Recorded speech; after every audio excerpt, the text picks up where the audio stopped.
मित्रांनो, येत्या 10 ते 15 दिवसामध्ये वनरक्षक या पदाच्या ग्राउंडला सुरुवात होत आहे. तर सर्वप्रथम ग्राउंडची प्रोसेस काय असणार आहे, इथून पुढे भरतीची प्रक्रिया काय असणार आहे, त्याच्याविषयी संपूर्ण माहिती तुम्हाला आजच्या या व्हिडिओच्या माध्यमातून मी देणार आहे. काय प्रोसेस असणार आहे, तुम्हाला ग्राउंडला जायच्या वेळेस तुमची तेव्हाच कागदपत्र तपासणी होणार आहे. तर कागदपत्र तपासणीला तुम्हाला कोणकोणते डॉक्युमेंट घेऊन जायचे, मूळ कागदपत्र कोणकोणते लागणार आहे, कोणकोणते झेरॉक्स चालतील, त्याच्याविषयी सविस्तर माहिती तुम्हाला आजच्या या व्हिडिओच्या माध्यमातून मी देणार आहे. आणि त्यासोबत जर म्हटलं तर आपल्याला नोटिफिकेशन मध्ये हे काही इतर प्रतिज्ञापत्र सुद्धा घेऊन यायला सांगितलेले आहेत. ते कोणकोणते प्रतिज्ञापत्र तुम्हाला कंपल्सरी लागणार आहे, त्याच्याविषयी सुद्धा सविस्तर माहिती तुम्हाला देणारच आहे. तर त्यासाठी नक्कीच या व्हिडिओला पूर्ण बघा. तर सर्वप्रथम आता इथून पुढे जी पण प्रोसेस असणार आहे ती कशी असणार आहे, भरती प्रक्रिया कशी होणार आहे, त्याच्याविषयी सविस्तर माहिती बघूया. तर बघा, त्यासाठी अशा प्रकारची इथे मी माहिती कलेक्ट केलेली आहे, ती तुम्हाला ओपन करून दाखवत आहे. तर बघा, जर म्हटलं तर आपल्याला टेलिग्रामला नाही तर वेबसाईटला ही जे अपडेट आहे भरपूर ठिकाणी बघण्यासाठी भेटलेलं असेल, परंतु ऑफिशियल वेबसाईटला अशा प्रकारची कोणत्याही प्रकारची सूचना अजून आलेली नाहीये.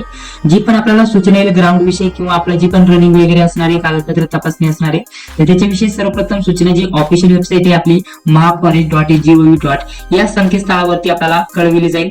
जिथे पण आपल्याला टेलिग्राम नाही ते वेबसाईटला जी पण इतर सूचना भेटत असेल, ती जरी आधी भेटली तर ती कन्फर्म नसते, 100% खरी नसते, परंतु जी पण सूचना आपल्याला भेटते ती ऑफिशियल वेबसाईटला भेटत असते. ठीक आहे, तर इथपर्यंत अजून कोणत्या प्रकारची अपडेट आलेली नाहीये. येत्या 1 ते 2 दिवसामध्ये आपल्याला वेबसाईटला जे पण विद्यार्थी सिलेक्ट असतील त्यांची लिस्ट, ठीक आहे, ग्राउंड साठी जे पण विद्यार्थी सिलेक्ट असतील त्यांची लिस्ट किंवा त्यांचे ऍडमिट कार्ड, ठीक आहे, किंवा त्याचे ऍडमिट कार्ड जारी केले जातील. आणि येत्या तुम्हाला 10 ते 15 दिवसामध्ये प्रत्येक जिल्ह्यानुसार बिगर पेसावाल्यांचे ग्राउंड सुरू झालेले बघण्यासाठी भेटणार आहे.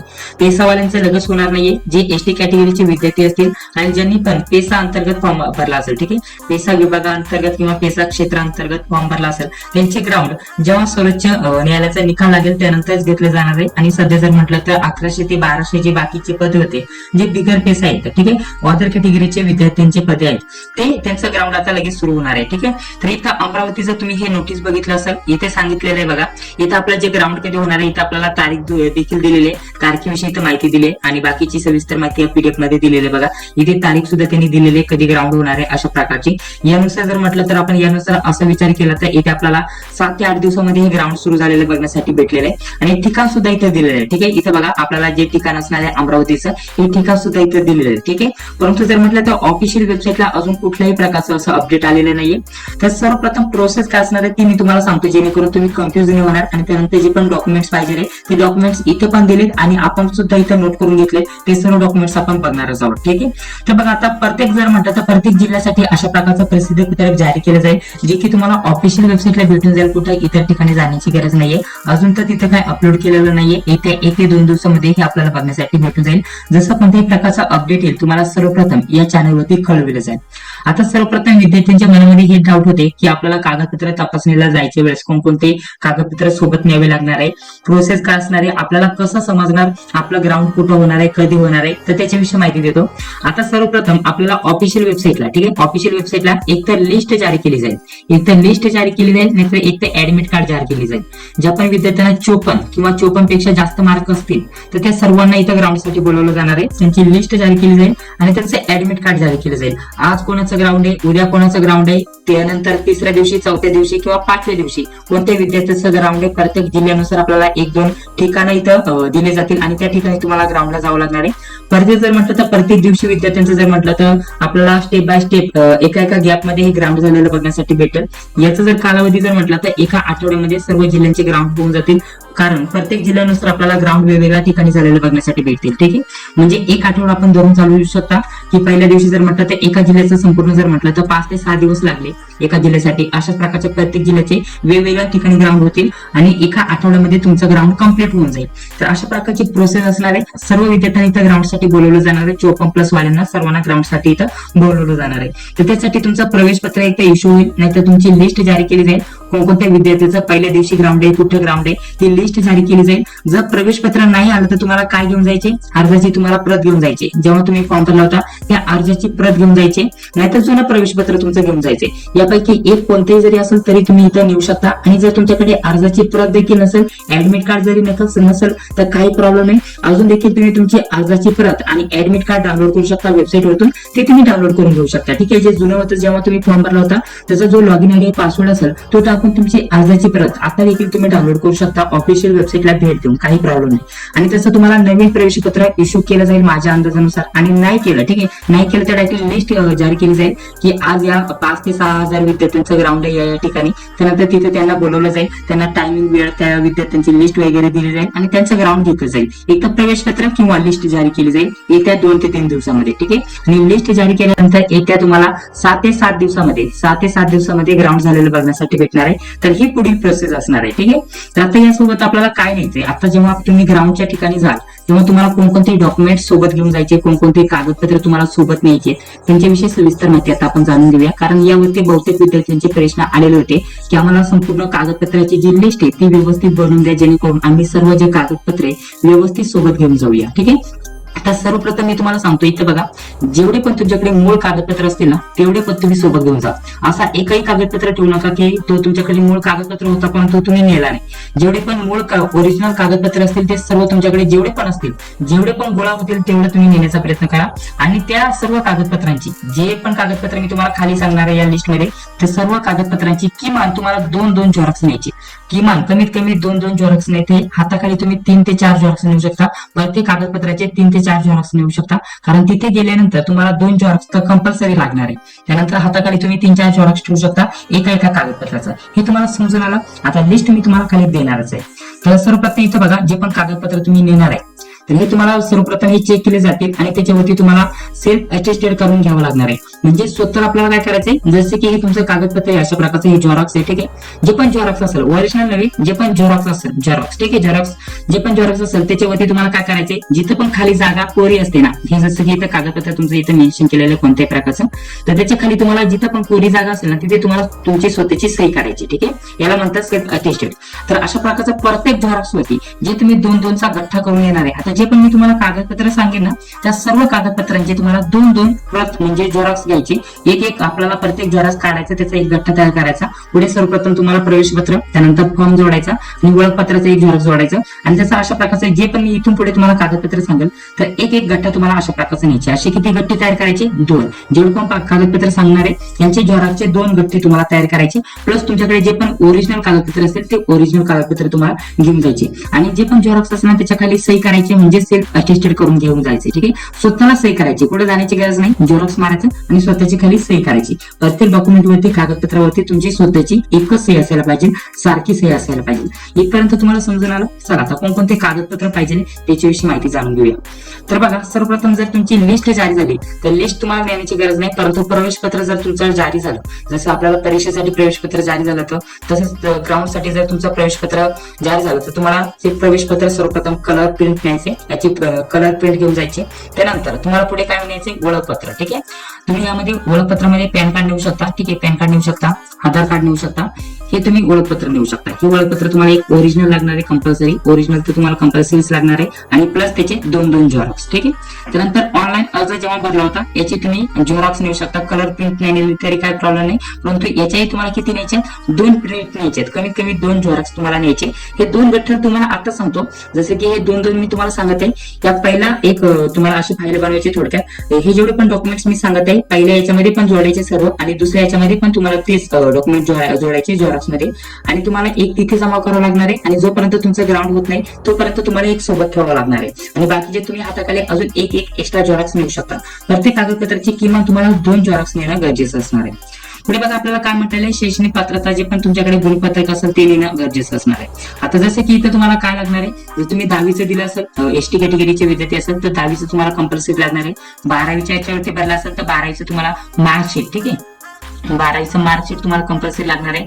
असं तर तुम्ही बोर्ड सर्टिफिकेट सुद्धा नेऊ शकता, ठीक आहे. बोर्ड सर्टिफिकेट वगैरे असतं ना 12वीचं, ते सुद्धा नेऊ शकता. आणि त्यासोबत 10वीचं आणि 12वीचं शाळा सोडल्याचा दाखला, शाळा सोडल्याचा दाखला एलसी तुम्हाला घेऊन जायचे. हे सुद्धा तुम्हाला न्यायचे. आता इथं मी तुम्हाला काय सांगितलं बघा, इथं तुम्हाला 10वीचं मार्कशीट, त्यानंतर 12वीचं मार्कशीट, आणि त्यासोबत तुम्हाला इथं 10वीचं बोर्ड सर्टिफिकेट, ठीक आहे, त्यानंतर 12वीचं बोर्ड सर्टिफिकेट, आणि त्यानंतर 10वीचं शाळा सोडल्याचा दाखला आणि 12वीचं शाळा सोडल्याचा दाखला, ठीक आहे, एलसी. हे आपल्याला इथे घेऊन जायचे. आता यातील तुमच्याकडे कोणकोणते कागदपत्र नसतील तर चालतील ते मी तुम्हाला सांगतो.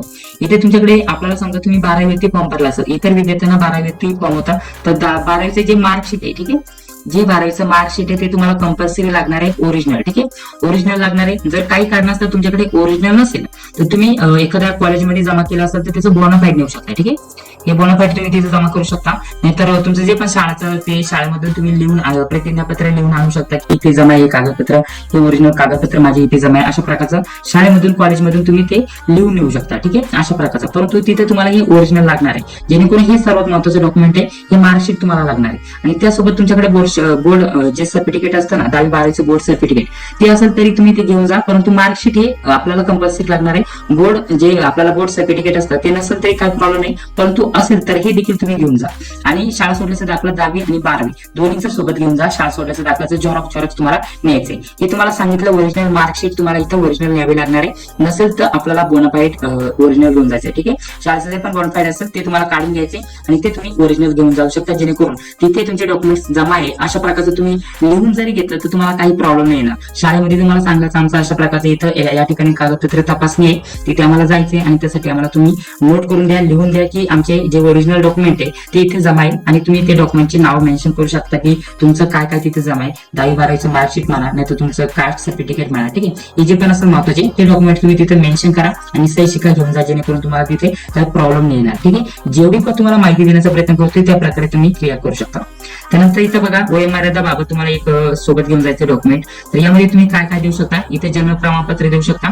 त्यानंतर इथं आपल्याला काय म्हटलेलं आहे, इथं आपण शाळा सोडल्याचा दाखला पण देऊ शकता. ठीक आहे, शाळा सोडल्याचा दाखला पण चालतो इथे बघा अशा प्रकारचे इथे मेन्शन केलेलं आहे. आणि अजून इथं वयोमर्यादेसाठी काय चालणार आहे, डोमासाईल. तुम्हाला डोमासाईल इथं कंपल्सरी लागणार आहे वयोमर्यादेसाठी. ठीक आहे, वयोमर्यादा किंवा नाहीतर आपल्याला ऍड्रेस प्रूफसाठी तुम्हाला डोमासाईल इथं लागणार आहे. हे तुम्हाला सांगितलं, एक तर 10वी 12वीचं मार्कशीट आणि त्यासोबत तुम्हाला डोमासाईल नाहीतर शाळा सोडल्याचा दाखला. ठीक आहे, हे तुम्हाला तिथे घेऊन जावं लागणार आहे. प्रत्येकाचे 2-2 झेरॉक्स न्यायचे. पुढे त्यानंतर आरक्षण अंतर्गत जर तुम्ही फॉर्म भरला असेल, भूकंपग्रस्त म्हणा नाहीतर प्रकल्पग्रस्त म्हणा नाहीतर इतर कोणत्याही आरक्षण अंतर्गत तुम्ही फॉर्म भरला असेल तर त्याचे जे ओरिजिनल सर्टिफिकेट असतं ना ओरिजिनल ते तुम्हाला घेऊन जायचे, प्लस त्याचे 2-2 झेरॉक्स घेऊन जायचे. ठीक आहे, ओरिजिनल प्लस 2-2 झेरॉक्स त्याचे घेऊन जायचे. त्यानंतर पुढे जात प्रमाणपत्र तुम्हाला तर कंपल्सरी लागणार आहे ओरिजिनल. आणि ते सांगतो जर जात प्रमाणपत्र तुमच्याकडे ओरिजिनल नसेल तर लगेच जा आणि जे पण डोमासाईल सर्टिफिकेट असेल कॉलेजचं ते काढून घ्या. आणि डोमासाईल सर्टिफिकेट वरती जर काम नाही झालं तुम्हाला काय करायचं, शाळेमधून सांगायचं आमचं डॉक्युमेंट व्हेरिफिकेशन आहे, तिथून तुम्ही याला नोट करून घ्यायचे. असं प्रतिज्ञापत्र किंवा एक लेटर लिहून घ्यायचं की आमची ओरिजिनल जे कागदपत्र आहे इथे जमा आहेत अशा प्रकारचा, आणि कॉलेजचा सही शिक्का घ्यायचा. बाकी जास्त काय करण्याची गरज नाही. आणि तुमच्याकडे जर कास्ट व्हॅलिडिटी असेल तरी ती देखील तुम्हाला घेऊन जायची आहे. ठीक आहे, हे झालं. पुढे बघा इथं आपल्याला डोमासाईल सर्टिफिकेट विषयी इथं माहिती हे तुम्हाला इथे न्यावंच लागणार आहे. त्यानंतर जे बाकी अदर कॅटेगरीचे विद्यार्थी ठीक आहे नॉन क्रिमिनल ज्यांना पण लागू असल्यास ते तुम्हाला ओरिजिनल प्लस झेरॉक्स घेऊन जायचे. ओरिजिनल प्लस तुम्हाला याची पण झेरॉक्स इथं यावी लागणार आहे. चला पुढे जर म्हटलं तर EWS साठी इथं आपल्याला हे सांगितलेलं आहे, यांच्यासाठी हे प्रमाणपत्र असतं. तर त्यांनी ते अंतर्गत फॉर्म भरला असेल तर त्याचं जे ओरिजिनल प्रमाणपत्र असतं EWS साठी तर ते ओरिजिनल प्रमाणपत्र प्लस त्याचे 2 झेरॉक्स तुम्हाला न्यायचे. लहान कुटुंबाचं प्रतिज्ञापत्र तुम्हाला इथे न्यायचे. ठीक आहे, परिशिष्ट 3 प्रमाणे ते कुठे भेटणार आहे ते सुद्धा मी तुम्हाला पुढे सांगतो. त्यानंतर इथे ST कॅटेगरीचे जे उमेदवार आहे ठीक आहे तर इथं आपल्याला त्यांनी जे पण आपल्याला इथं कास्ट जे जात पडताळणी आहे ते प्रमाणपत्र इथं अनिवार्य आहे असं म्हटलेलं आहे, परंतु याला सादर करण्यासाठी 1 वर्षाचा कालावधी दिला जातो. ठीक आहे, ST कॅटेगरीच्या विद्यार्थ्यांसाठी इथं आपल्याला अनिवार्य सांगितलेलं आहे, परंतु तुमच्याकडे कास्ट सर्टिफिकेट असेल नाही तर तुम्ही कास्ट व्हॅलिडिटी म्हणजे जात पडताळणीसाठी अप्लाय केलेला असेल तर त्याचा तो नंबर भेटतो तुम्हाला एक. ठीक आहे, तो नंबर देखील चालेल. तुमच्याकडे त्याची पावती भेटते, ऑनलाईन पावती दिलेली असते, ती पावती तुमच्याकडे असते, ती ऍज ए प्रूफ तुम्ही इथं युज करू शकता. नाही तर तुम्हाला 1 वर्षामध्ये ते सादर करावं लागतं. ठीक आहे, काही प्रॉब्लेम नाही. कास्ट सर्टिफिकेट इथं कंपल्सरी लागणार आहे मात्र. त्यानंतर इथं आत्महत्याग्रस्त शेतकऱ्याचे पाले वगैरे असेल त्याचं काही प्रमाणपत्र असेल त्यामधून तुम्ही अर्ज केला असेल ठीक आहे ते आरक्षणानंतर तर ते तुम्हाला इथे न्यायचे. आणि आधार कार्ड ठीक आहे, आधार कार्ड पॅन कार्ड तुम्हाला दोन्ही इथं ओरिजिनल घेऊन जायचे, प्लस त्यांचे तुम्हाला कलर झेरॉक्स झाले तर कलर झेरॉक्स पण तुम्हाला 2-2 घेऊन जायचे, जेणेकरून तिथे जाऊन तुम्हाला काही प्रॉब्लेम होणार नाही. आणि ही ऑफिशियल वेबसाईट आहे, यावरती पुन्हा एक डिटेल मध्ये व्हिडिओ मी देणारच आहे. जेव्हा पण अजून एक लिस्ट जारी केली जाईल तेव्हा अजून एक डिटेल मध्ये आपण व्हिडिओ घेणारच आहे. तर हे महत्त्वाचे कागदपत्र झाले हे तुम्हाला सोबत घेऊन जायचे. आता मी तुम्हाला माहिती देतो इथे बघा, आता जेव्हा तुमची लिस्ट जारी होईल, ऍडमिट कार्ड जारी होईल, हे जे डॉक्युमेंट मी तुम्हाला सांगितले हे महत्त्वाचे डॉक्युमेंट आहे. हे ते तुम्हाला तिथे गेल्यानंतर लागणारच आहे. शाळा सोडल्याचा दाखला, हे महत्त्वाचे कास्ट सर्टिफिकेट वगैरे हे डॉक्युमेंट्स तुम्हाला तिथे गेल्यानंतर लागणारच आहे. ठीक आहे, आणि बाकी काही तुम्ही खेळामधून स्पोर्ट मधून अर्ज केला असेल तर ते खेळाचं प्रमाणपत्र वगैरे, आरक्षण अंतर्गत भरला असेल तर आरक्षणाचं प्रमाणपत्र वगैरे ते तुम्हाला कंपल्सरी लागणारच आहे. आता इथे बघा हे जे नोटीस आलेलं आहे हे जे आता सध्या ऑफिशियल वेबसाईटला तर जारी नाही झालेलं, यामध्ये काय म्हटलेलं आहे बघा, हे सर्व जे सांगितलं मी हे सर्व कागदपत्र यामध्ये दिलेले आहे. ठीक आहे, आणि ही माहिती तुम्ही बघू शकता इथं अमरावतीच्या अशा प्रकारच्या या विभागाने इथं जारी केलेले असं म्हटलेलं आहे. म्हणजे आपल्याला हेच शक्यता कागदपत्र लागणार आहे, या व्यतिरिक्त जास्त काही आपल्याला लागणार नाहीये. हे आपल्याकडे कागदपत्र असतील तर बघा, नाहीतर लवकरात लवकर जमा करण्याचा प्रयत्न करा. हे तुम्हाला कागदपत्र सादर करावे लागणार आहेत. तर हे सर्व कागदपत्र तुमच्या लक्षात आले. आणि यासोबत अजून एक महत्वाचं राहील. ठीक आहे, यासोबत तुम्हाला अजून काय लागणार आहे महत्वाचं, यासोबत तुम्हाला कमीत कमी सांगतोय कमीत कमी तुम्हाला 8 फोटो घेऊन जायचे तिकडे. 8 ते 10 फोटो सोबत ठेवा, कमीत कमी पासपोर्ट साईज फोटो तुम्हाला 8 ते 10 फोटो इथं सोबत न्यायचे. सर्व माहिती तुम्हाला देण्याचा प्रयत्न केलेला आहे. हे महत्वाचे कागदपत्रे जे की आपल्याकडे आलेले आहेत, यावरती तुम्हाला ही सविस्तर माहिती दिलेली आहे. ओळखपत्र, परीक्षा केंद्रावरील जे पण ओळखपत्र असेल ते न्यायचे, तिथे पण तुम्हाला फोटो चिटकावा लागणार आहे. त्यानंतर इथं आपल्याला ऑनलाईन जे फॉर्म भरला होता त्याची प्रिंट वगैरे, त्यानंतर इथं शैक्षणिक पात्रतेचे जे पण कागदपत्र असतील. आता इथे जर महत्वाचं, इथं जर तुम्ही फॉर्म भरताना 10वीचं दिलं असेल 12वीचं दिलं असेल तर तेच चालेल, परंतु जर म्हटलं तुमचं ग्रॅज्युएशन पण झालं त्याची पण तुम्ही माहिती दिली होती, ते पण डॉक्युमेंट तुम्ही अपलोड केले होते, तर ते पण तुम्हाला इथं न्यावे लागणार आहे. हे लक्षात ठेवा. ठीक आहे, इथं त्यानंतर वयोमर्यादेबाबत बाकी आरक्षणामार्फत जे पण तुम्ही कागदपत्र दिले असतील ते तुम्हाला सादर करावं लागणार आहे. सर्वांना ते अनिवार्य नसणार आहे, जे पण त्यातून फॉर्म भरले असेल ज्यांनी पण त्यांच्यासाठी ते लागू असणार आहे. इथे हे समजून आलं. आणि बाकीचे डॉक्युमेंट तुम्हाला कुठून भेटणार ते सांगतो. इथे ते एवढे डॉक्युमेंट दिलेत, हे जे ऑफिशियल पीडीएफ इथं दिलेलं आहे हे तर अजून जाहीर झालेलं नाहीये, परंतु एका याच्यावरती आलेले. तर अजून कुठं याची माहिती भेटली तर मी तुम्हाला उद्याच्या व्हिडिओच्या माध्यमाने देण्याचा प्रयत्न करतो तसं. ठीक आहे, तर बघा, आता सर्वप्रथम जर म्हटलं तर आपल्याला हे जे डॉक्युमेंट आहे, इथं जी ऑफिशियल आपली वेबसाईट नोटिफिकेशन आहे, तर याच्यावर तुम्ही नोटिफिकेशन डाउनलोड केलेले वनरक्षक पदाची. तर आपल्याला यामध्ये हे जे आहे परिशिष्ट 13 नुसार आपल्याला लहान कुटुंबाचं प्रतिज्ञापत्र हे सर्व विद्यार्थ्यांना कंपल्सरी लागणार आहे. तर इथे काय करायचंय, इथे जे पण असेल ते तुम्ही टिक करू शकता अशा प्रकारचं. इथं त्याच्यावरती काट मारू शकता. जे पण तुमचं नाव असेल इथं स्वतःचं नाव टाकायचं, स्वतःचं नाव. ठीक आहे, स्वतःचं नाव टाकलं. त्यानंतर इथं श्री. ठीक आहे, इथं तुमच्या वडिलांचं नाव टाकायचं किंवा आईचं नाव टाकायचं, यांचा यांची मुलगा मुलगी जे पण असेल ते तुम्हाला इथं टाकायचं. त्यानंतर इथं तुमचं स्वतःचं काय टाकायचं, वय टाकायचं. त्यानंतर इथं वर्ष टाकायचं. ठीक आहे, त्यानंतर राहणार तुमचा पूर्ण ऍड्रेस टाकायचा, मुक्काम पोस्ट, त्यानंतर गावाचं नाव आणि तालुक्याचं नाव एवढे टाकलं तरी पास. त्यानंतर पुढे काय करण्याची गरज नाही. इथं कर्तृत्व जे पण असेल अशा प्रकारचं तुम्ही हे क्लिक करू शकता अशा प्रकारचं. त्यानंतर मी. ठीक आहे, मी इथे तुम्हाला टाकायचं वनरक्षक. वनरक्षक या पदासाठी रक्षक अशा प्रकारचं वनरक्षक, इथे उलट झालं वनरक्षक या पदासाठी अर्ज केलेला आहे. आणि बाकी जर पुढे म्हटलं तर मला आज रोजी. ठीक आहे, तर आज रोजी ही दिनांक कधीची टाकायची, जेव्हा तुम्ही फॉर्म भरला होता ना तेव्हाची तुम्हाला इथे दिनांक मेन्शन करायची. जेव्हा तुम्ही फॉर्म भरला होता त्याच्यावरती तारीख दिली असेल, तुम्ही बघा कधी फॉर्म भरला होता, नाहीतर जुनं हे पत्र तुमच्याकडे असेल ऑलरेडी तुम्ही भरलं असेल फॉर्म भरला तेव्हा, तरी तेच नेलं तरी चालेल, काही प्रॉब्लेम नाही.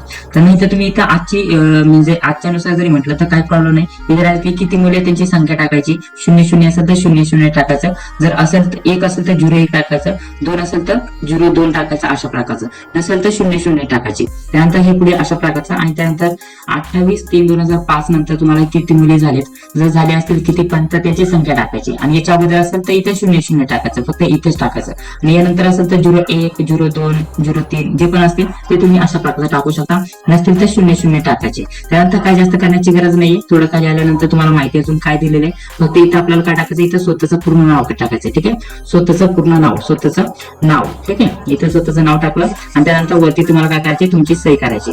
सही झाली त्यानंतर इथं दिनांक टाकायचं, हे तुम्ही कधी भरत आहात आणि कुठून भरत आहात, तुमचं स्थळ टाकायचं, तुमचं ऍड्रेस जरी तुमचं गावाचं किंवा तालुक्याचं नाव टाकलं तरी चालेल. आणि खाली इथं काहीच करण्याची गरज नाहीये, असंच समजायचं. हे झालं तुमचं लहान कुटुंबाचं प्रतिज्ञापत्र. हे तुम्हाला नोटिफिकेशन मधून डाउनलोड करता येणार आहे. नोटिफिकेशन आता तुम्हाला कशी डाउनलोड करायची ते देखील सांगतो. इथं ऑफिशियल वेबसाईटला तुम्हाला भेट द्यायची. बघा इथे सर्व काही पीडीएफ उपलब्ध आहे. थोडंसं खाली आल्यानंतर बघा, थोडंसं खाली आल्यानंतर इथे आपल्याला ज्या जाहिराती आहेत त्या डाउनलोड करण्यासाठी ऑप्शन आहे. इथं फॉरेस्ट गार्डची जाहिरात डाउनलोड करण्यासाठी ऑप्शन आहे. इथे डाउनलोडचा ऑप्शन आहे. इथे क्लिक करून ही जाहिरात तुम्ही डाउनलोड करणार. आणि या जाहिरातीच्या तुम्ही लास्टला आल्यानंतर बघा, मी डायरेक्टली खाली येत आहे.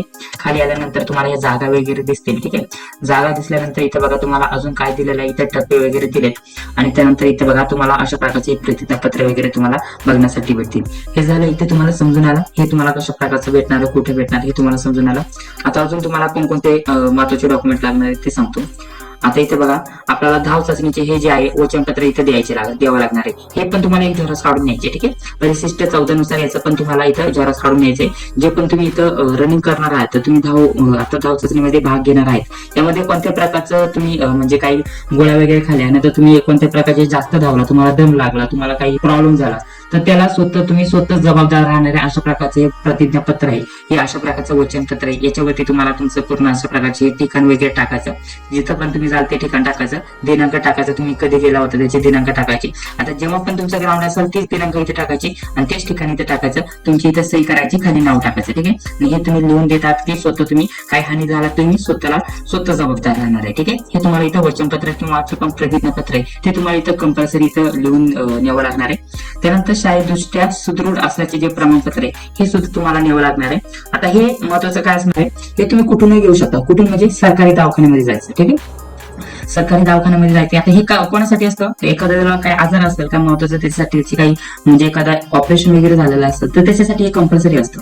आणि महत्वाचे जे पण उमेदवार असतील, जर तुम्हाला वाटत असेल की तुम्हाला एकदा तुमचं जे पण शारीरिकदृष्ट्या तुम्ही सुदृढ आहात याचं प्रमाणपत्र तुम्हाला पाहिजे तर तुम्ही काय करा, तर याची फक्त प्रिंट घ्या, इथे जे पण माहिती असेल ती भरा, फक्त अशा प्रकारचं हे तुम्ही भरा. आणि बाकी काय करायचंय, सरकारी दवाखान्यामध्ये जायचे. सरकारी दवाखाना तुमचा जो पण जवळचा असं ना सरकारी दवाखान्यामध्ये जायचे, तिथे द्यायचं आणि त्यानंतर तो म्हणायचं की मला मेडिकलचं हे अशा प्रकारचं सर्टिफिकेट पाहिजे, शारीरिकदृष्ट्या मी सुदृढ आहे अशा प्रकारचं. इथे तुमचं नाव वगैरे टाकायचं, ते थोडं चेकअप वगैरे करते तुमचं, नाही तर करते पण नाही काही वेळेस, आणि त्यानंतर त्यांचा सही शिक्का इथं घ्यायचा. ठीक आहे, वैद्यकीय अधिकारी जे असतात ना सरकारी, त्यांचा सही शिक्का इथं घ्यायचा. कोणत्याही सरकारी दवाखान्यातून घेतला तरी काय प्रॉब्लेम नाही. हे समजलं तुम्हाला. हे 3 जे आहेत ते महत्वाचे तुम्हाला इथं घेऊन जायचे. हे बाकीचे प्रतिज्ञापत्र म्हणा नाही तर घोषणापत्र हे तुम्हाला कंपल्सरी लागणार आहे. हे तुम्हाला सांगितलं कुठून कसं भेटणार. हे सरकारी दवाखान्यात त्याची फक्त प्रिंट काढून या, इथे तुमचा फोटो चिटका वाटला तर इथे तुमचं नाव, त्यानंतर इथे तुम्हाला आयडी टाकण्याची गरज नाही, तेच टाकतील. हे वनरक्षक पदाचं नाव आहे, इथे तुमचं स्वतःचं नाव येईल अशा प्रकारचं, आणि त्यानंतर प्रमाणित इथे दिनांक वगैरे, आणि इथे सरकारी दवाखान्यामध्ये गेल्यानंतर ते सही शिक्का तुम्हाला देतील शारीरिक दृष्ट्या तुम्ही सुदृढ असल्याचं. ठीक आहे, थोडं चेकअप वगैरे करून हे तुम्हाला देऊन टाकतील. तर अशा प्रकारची संपूर्ण प्रोसेस आहे. हे तुम्हाला महत्वाचे 3 डॉक्युमेंट आहे, हे सुद्धा तुम्हाला मेडिकलला नाही डॉक्युमेंट व्हेरिफिकेशनला जायच्या वेळेस हे तुम्हाला घेऊन जावं लागणार आहे. आता हे सर्व तुम्हाला सांगितलं, कागदपत्र कसे न्यायचे काय हे सर्व तुम्हाला सांगितलं. आणि याची प्रत्येकाची जरी म्हटलं हे जरी काढलं नाही, याचे पण तुम्हाला 2-2 झेरॉक्स घेऊन जायचे सोबत. ठीक आहे, एकदा तुम्ही ओरिजिनल भरला ते ओरिजिनल तर राहून द्यायचं, प्लस 2-2 झेरॉक्स तुम्हाला सोबत देखील घेऊन जायचे, जेणेकरून तुम्हाला नको पुढे प्रॉब्लेम यायला. कारण इथं काय होतं, अजून एक स्वतःचा अनुभव सांगतो तुम्हाला. इथं बघा थोडक्यात तुम्हाला, जेणेकरून जायच्या वेळेस तुम्हाला जेवढं सांगून म्हणजे जेवढी पण तुम्हाला माहिती असेल तेवढी चांगलीच असणार आहे. जेव्हा तुम्ही ग्राउंडला जाता तर रात्रीच तुम्ही ऑलरेडी ग्राउंडच्या ठिकाणी पोहोचलेला असता, किंवा सकाळी तुम्ही 4च्या दरम्यान तिथे ग्राउंडवरती हजर होता. तर जेव्हा तुम्ही 4ला जाता तुम्हाला 4 किंवा 4:30लाच लगेच आत घ्यायला सुरुवात करता, जास्तीत जास्त 5 वाजेपर्यंत. 5च्या अगोदरच तुम्हाला आत घ्यायला सुरुवात करता. सर्वप्रथम तिथे गेल्यानंतर तुमची चेकिंग वगैरे होते, थोडक्यात नॉर्मल चेकिंग होते. त्यानंतर तिथे आत गेल्यानंतर तुमचं काय होतं, सर्वप्रथम कागदपत्र तपासणी. ठीक आहे, कागदपत्र तपासणी तुम्ही सेल्फ अटेस्टेड केला आहे की नाही, सर्व प्रत वगैरे काढलेत की नाही. तुम्हाला तिथे गेल्यानंतर तुम्हाला सांगितलं जाईल की हे कागदपत्रांचे तुम्ही 2 गठ्ठे करा किंवा 1 गठ्ठा करा. लाईनशीर तुम्ही झेरॉक्स अशा प्रकारचे मांडून ठेवा, ओरिजिनल कागदपत्र तुम्ही साईडला काढून ठेवा. हे तुम्हाला तिथे गेलं सांगितलं जातं. ठीक आहे, त्यानुसार कागदपत्रांचे गठ्ठे काढायचे, तुम्ही सेपरेट कागदपत्र तयार करून ठेवायचे. आणि तिथे गेल्यानंतर सर्वप्रथम तुमचे कागदपत्र तपासणी केली जाईल. कागदपत्र तपासले की मग तुमचं वजन, ठीक आहे, तुमचं वजन केलं जाईल. कंपल्सरी वजन तर नाहीये तिथे, वजनामध्ये तुम्हाला काढून टाकलं जाणार नाहीये, परंतु उंची जर म्हटलं तर उंची तुम्हाला तिथे कंपल्सरी द्यावी लागणार आहे. आणि उंचीमध्ये आपल्याला जे पण कॅटेगरीनुसार जी उंची पाहिजे तेवढी तुम्हाला अनिवार्य असणारच आहे. ठीक आहे, अशा प्रकारचं हे महत्वाचं आहे. तर उंची तुमची घेतली जाईल, वजन तुमचं घेतलं जाईल, आणि त्यानंतर तिथून जे पण उमेदवार पात्र होतील उंची आणि वजन आणि त्याचसोबत कागदपत्रे. ठीक आहे, कागदपत्र तपासणी झाल्यानंतर उंची आणि वजनासाठी इथं बोलवलं जातं. आता उंची आणि वजन झाल्यानंतर तुमचा एक गट केला जाईल. ठीक आहे, तुमचा गट कितीचा असेल, पोलीस भरतीचा जसा गट तयार केला जातो ना 10 किंवा 15 मुलांचा. ठीक आहे, 10 किंवा 15 मुलांचा एक गट केला जाईल एका दिवशी, किंवा याच्यामध्ये जास्त पण मुले असू शकतात. जास्तीत जास्त म्हणजे जर म्हटलं तर 50 ते 100 सुद्धा मुलं असू शकतात एका गटमध्ये. आता एवढ्या मुलांचा गट तयार केल्यानंतर प्रत्येक गटासाठी 2-3 मेंबर असतात, त्यांची रनिंग घेण्यासाठी आणि पुढील जे पण आपली धाव चाचणी ती घेण्यासाठी आपल्याला त्यांना वेगवेगळे जे पण असतात अधिकारी वगैरे नाही तर त्यांचे जे पण कर्मचारी असतात ते त्यांचा गट घेतात. आणि त्यानंतर तुमची रनिंग होते. म्हणजे गेल्यानंतर कागदपत्र, उंची, वजन आणि त्यानंतर तुमची धाव चाचणी हे 3 स्टेप केल्या जातील. आणि त्यानंतर तुम्हाला शेवटी लास्टला तुमचे जे पण मार्क्स असतील ते पण समजून येतील, तुम्हाला किती मार्क्स मिळाले. त्यानंतर पुढील काय प्रोसेस असणार आहे ही सविस्तर लिस्ट तुम्हाला जारी केली जाईल. परंतु यामध्ये तुम्हाला काय महत्वाचं असणार आहे, रनिंग सर्वात महत्वाचं असणार आहे. कागदपत्र तुम्ही व्यवस्थित घेऊन जा. आणि अजून एक तुम्हाला सांगतो, जेवढं तुम्ही लवकर जा ना, जसं की सकाळी ठीक आहे, जो आपल्याला सकाळचा सकाळचा टाइम असतो, मॉर्निंगचा टाइम असतो ना, तेव्हा तुम्ही रनिंगला जर म्हटलं तर रनिंग तुम्ही व्यवस्थित करू शकता, हे तर तुम्हाला पण माहिती आहे. तर एवढा प्रयत्न करा की तुम्ही जेवढं होईल ना तेवढा 1 नंबरला बसण्याचा प्रयत्न करा. आणि जे डॉक्युमेंट आहे त्याची लिस्ट पण व्यवस्थित तुम्ही तयार करून लगेच जे डॉक्युमेंट आहे एकाखाली एक तुम्ही लगेच जोडून जेवढं होईल ना तेवढा तुमचा पहिला नंबर लावण्याचा प्रयत्न करा.